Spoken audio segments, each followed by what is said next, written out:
know. Yeah, this is a new hydro flask. Oh, you don't have one? How do you make your friendship bracelets then? That's kind of weird. Well, save the turtles.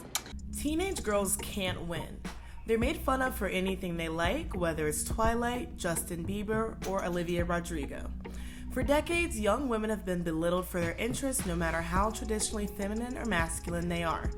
Anything that's liked by teenage girls, whether it's a certain boy band like One Direction, a singer like Taylor Swift, or a website like Tumblr, it's immediately belittled and men want nothing to do with it. Even names. Names like Ashley, Courtney, and Shannon were traditionally male-given names, but when these names started being used for females too, they quickly became quote-unquote girl names.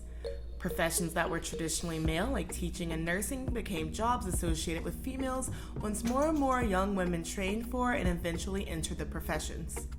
If teenage girls like things that are popular, they're basic. If they like things that aren't as popular, they're trying too hard to be edgy or alt.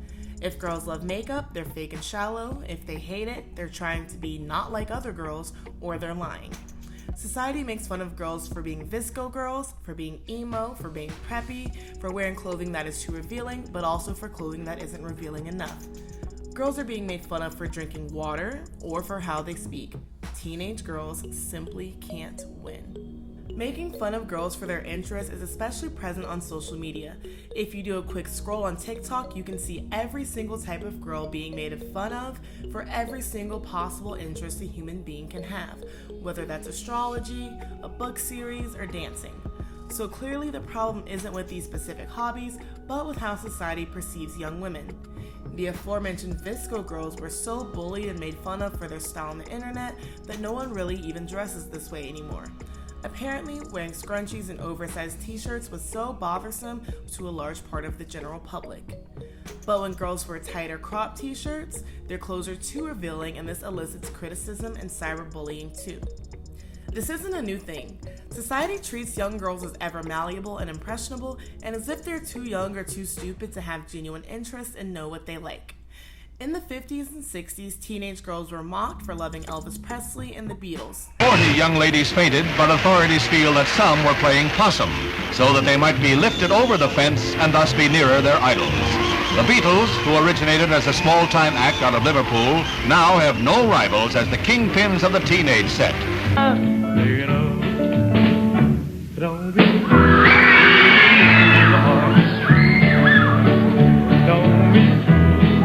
In the 90s and early 2000s, it was boy bands like NSYNC and pop artists like Britney Spears that girls are picked on for enjoying. These girls have always been belittled as groupies who succumb to hive mentality and only like things because they're popular, not because they have the capability to genuinely enjoy it. This has led to many young girls internalizing this misogyny and developing interests outside of popular culture and claiming that they're not like other girls, as if having different interests makes them better or smarter. When I was in school, there were two different groups of girls. Girls who were fans of One Direction and girls who made fun of girls for being fans of One Direction. There's nothing wrong with being a teenage girl who has interests different from the mainstream, as long as those are genuine interests and aren't developed on purpose for the sake of being different or for not wanting to be made fun of for being basic. Luckily, young women are beginning to break away from this desire to not want to be like other girls. And they realize pitting women against each other for something as stupid as their interests really isn't worth it, and it's misogynistic. JoJo Siwa has been one of the biggest victims in recent pop culture of shaming teenage girls for literally existing. After making her breakout from Dance Moms, JoJo's star power took off exponentially. JoJo became an entertainer, mostly marketed towards children, and attached her name to mega successful music tours, sponsorships, merchandise, and games. Siwa is reportedly worth around $20 million. Despite her success, JoJo wasn't able to escape the judgment all teenage girls face.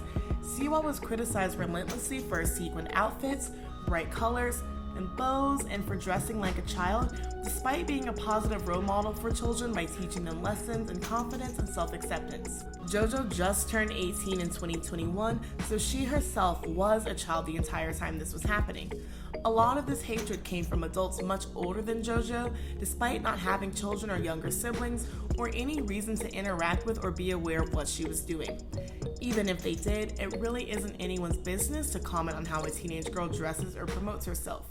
A lot of the hatred, unfortunately, also came from teenage girls JoJo's own age. Online, there are multiple questions, forums, and posts asking why JoJo decides to dress like a 5-year-old even though she's old enough to drive.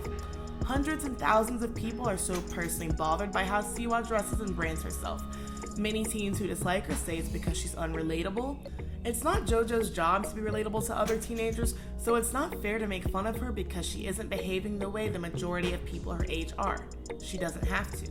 A lot of people don't recognize that JoJo Siwa is a brand. Yes, she's a real person, but the JoJo Siwa persona that has become a phenomenon has been crafted to cater to a specific audience. JoJo herself has said that some parts of her public persona are played up and others are her authentic self. Regardless, she's made it clear that she's extremely satisfied with her life, both professional and personal. In the past year, Siwa teased a side of herself more in line with a normal teenager and also came out as part of the LGBTQ community. This more personal insight to her romantic life, as well as her becoming a legal adult, has helped Siwa to somewhat edge away from the persona that many consider childish and have separated JoJo Siwa the character from JoJo Siwa the person. Being able to have a more mature public persona has stopped a lot of the criticism JoJo faced previously, and now many people on the internet who made fun of her are now casual fans, or at least don't hate her as much as they used to. She's become a prominent LGBT icon, especially amongst the younger community. While this representation is both necessary and inspirational, it puts JoJo in yet another box. Even during her run on Dancing with the Stars, more emphasis was put on JoJo's possible chemistry with her female partner than was put on her dancing skills. JoJo essentially traded one label for another through no fault of her own. She's the victim of a society that likes to label teenage girls and put them in boxes.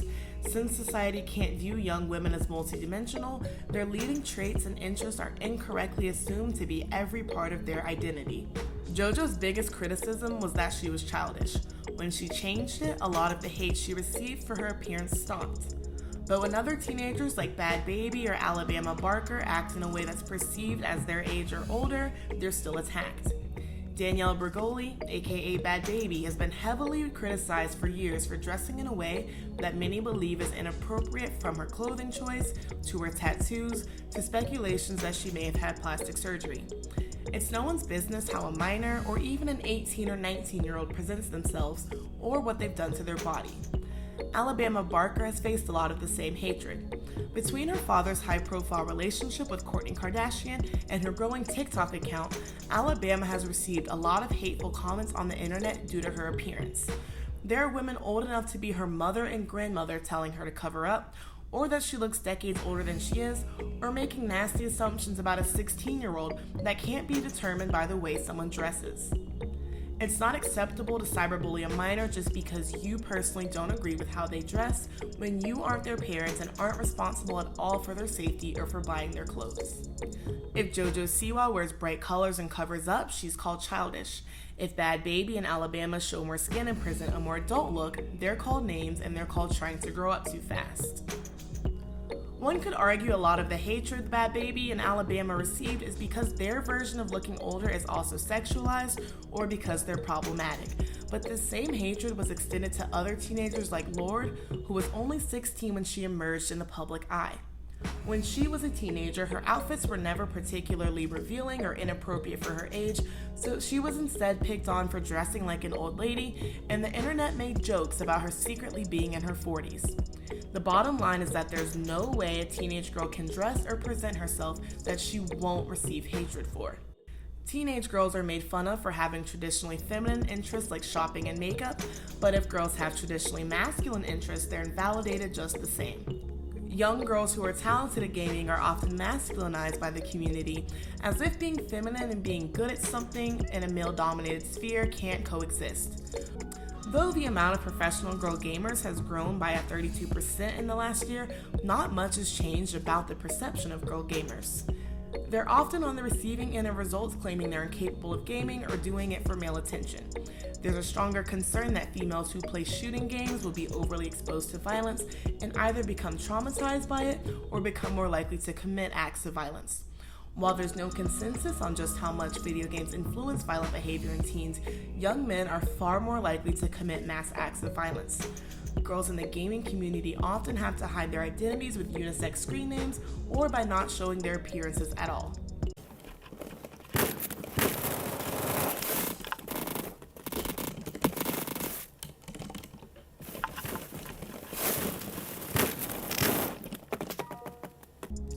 Creating a society where young girls can't be their authentic selves without getting made fun of leads to grown women constantly invalidating their own feelings and interests and having a hard time developing their identities. Many young women who are made fun of for their hobbies in childhood never truly develop them in adulthood or are able to be open and proud of their interests. Things that are liked and obsessed over by men don't get the same sort of invalidation.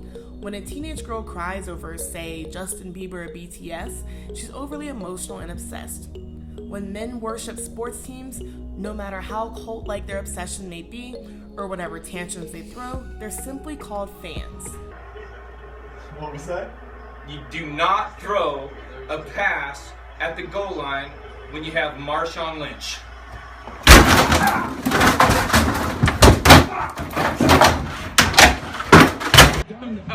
Don't be no bitch! Go, Cop! When men pay hundreds and thousands for tickets for sporting events, this is normal, but when young women spend the same amount of money for concert tickets, they're crazy groupies who are wasting their money on people who don't know they exist. Just like a lot of young girls would marry their favorite musician, I'm sure a lot of men are borderline in love with their favorite sports teams. They just won't admit it. Since teenage girls are criticized for weighing too much, weighing too little, being too slim, and being too curvy, body image problems and EDs are increasingly common amongst teen girls. Not only do they compare themselves to the impossible and hypocritical body standards of men, they also compare themselves to other young women.